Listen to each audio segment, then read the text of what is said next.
hashtag your bank for life. For life. Yeah, good morning, Dan.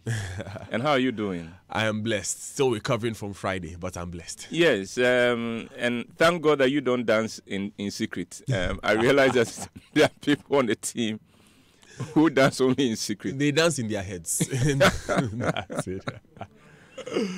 Well, Dan, there are designer shoes, designer dresses, designer bags, and even designer houses. So we are familiar with designer items, but have you thought of a designer life? A designer life is life at its best.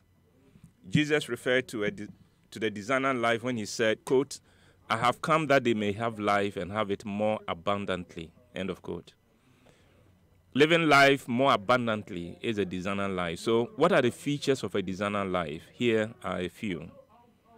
A designer life is a life filled with honor, dignity, and happiness. A designer life is one that changes a generation, a race, or a community in the most profound ways by shifting paradigms and setting new trends into motion.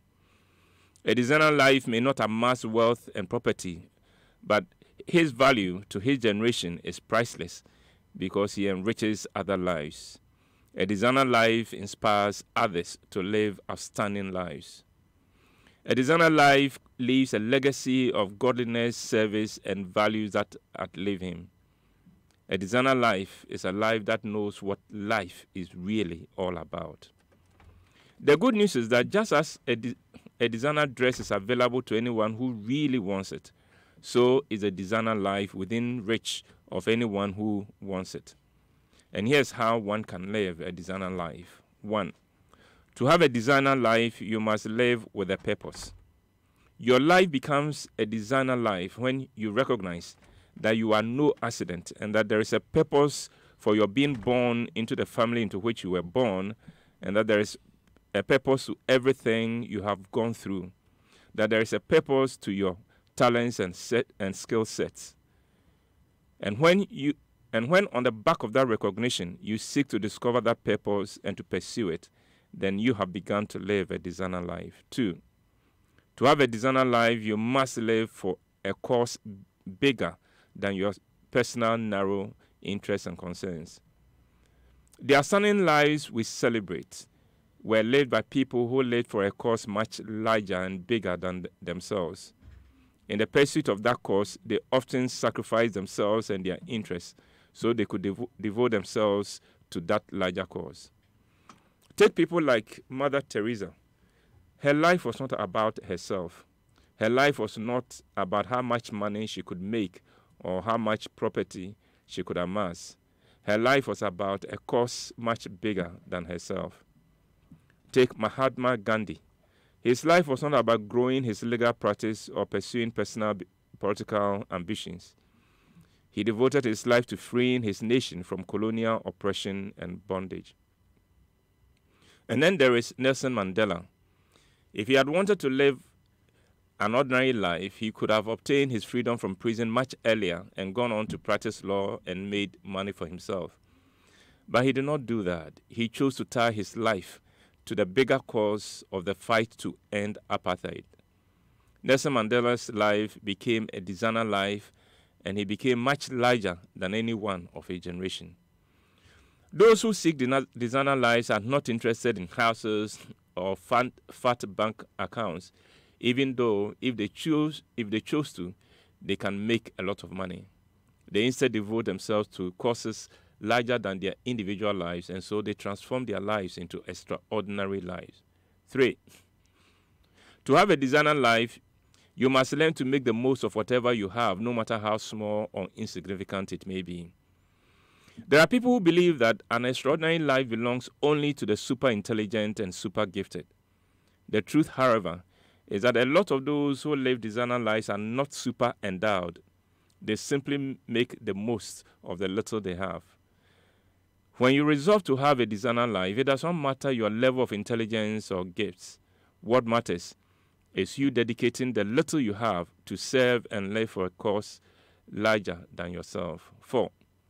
To live a designer life, you must learn to stretch yourself and go beyond your comfort zone to do better and do more. Everyone living a designer life knows that whatever he has achieved, there is much more to achieve. It is a pity that a lot of people look at the little they have accomplished and tell themselves that they have done enough. There are people who, whilst they are still alive, talk about retirement. The person with a designer life does not know about retirement. He always has something in mind he wants to accomplish. I love to talk about Kwakye Dente, one of my mentors. In his 90s, Kwakye Dente was talking about his 5-year plan. And as he accomplished them, he set new ones. He never rested on his OS. 5. To live a designer life, you must learn to make the most of today. Those living designer lives don't waste any day. They know that a lot can happen in a day, and they dedicate themselves every day to making the most of that day. Ordinary people postpone living for a later day. Those with designer lives know that tomorrow is not promised to anyone, and so they make the most of today and every day that is called today. 6. To live a designer life, you must learn to give generously. The life that does not give is an empty life. It is instructive that a successful man like Bill Gates will say that it is when he's involved in his humanitarian and charity work that he is most fulfilled and at his happiest. To live a designer life, you must be committed to giving as much of your wealth away as possible. And it is a quest for the designer life that makes billionaires sign the giving pledge. They know that their wealth is meaningless unless they have a designer life. 7.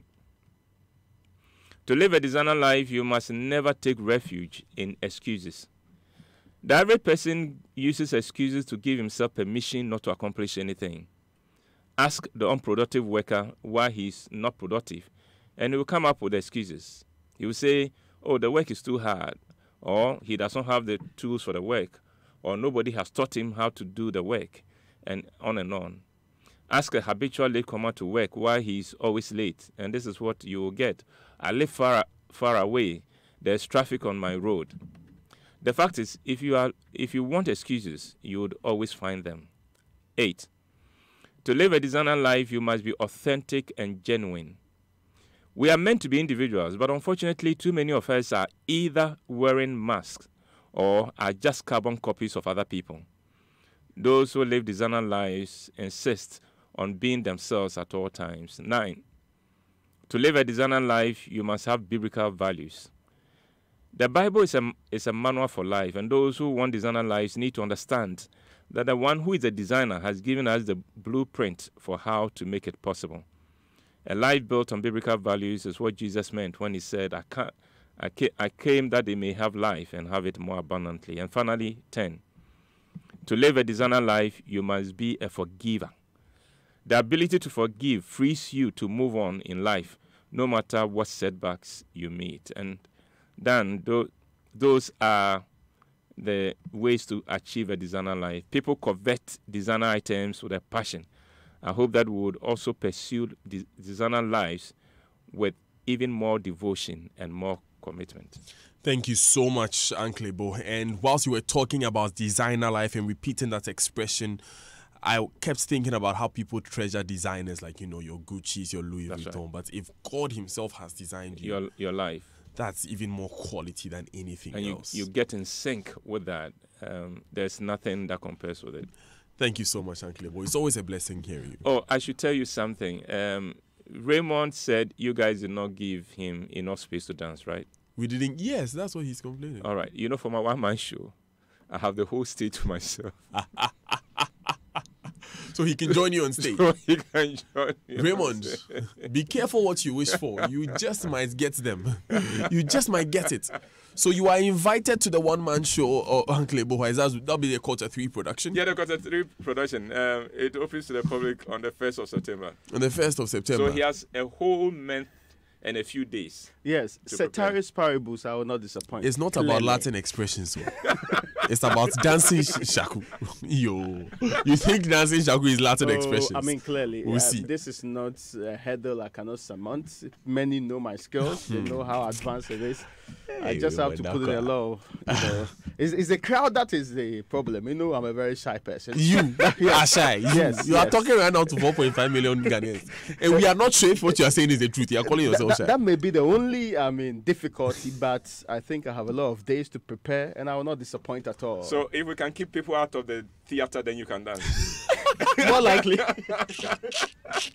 Okay, how about he dances when people are leaving so that people will be more motivated to Okay, leave? then we'll put him in the foyer. Yeah. Then he can go to any part of the foyer to dance and see you. Oh, Raymond's But, wife, I Miss G, think you have work to do. Later on, ask anyone what happened to her today. Okay, anymore. I think Raymond, you were She vanished. You were a witness. She vanished. Vanished into thin air. Anymore, the public must know. We will find out today. Okay, so find out what happened to anyone. All right. It's 3 minutes to the top of the hour. It's the Super Morning Show on Joy 99.7.